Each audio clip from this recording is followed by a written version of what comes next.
if we bring this back to here, our bottle of wine has been capped and had that secondary fermentation process and has been sat like that for a period of a few months for that to happen. Okay, now I don't know about you, but my champagne isn't cloudy and doesn't have dead yeast all in it. So there's a very clever way that those rascals over in France get rid of the dead yeast, because once they've eaten all the sugar, the yeast dies and it starts to collect and then lays on the bottom of the bottle. All right, now we've got to get that out, that dead yeast. We now call that dead yeast lees. So we've got to get that lees out of the bottle. You will have seen, hopefully, maybe, if you haven't, Google it, videos of riddlers, guys that are riddling. They're turning the bottle over a period of time,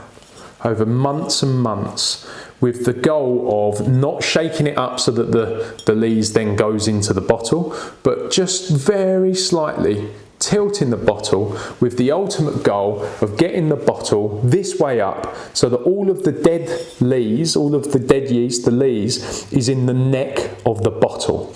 At the end of the process, what they do, they stick that neck of the bottle in a solution that freezes the neck, which means then that forms a plug. They can take the plug out and then they can put a new cap on top of the wine bottle, which then means we're left with this lovely bottle of champagne. Now, because of that pressure,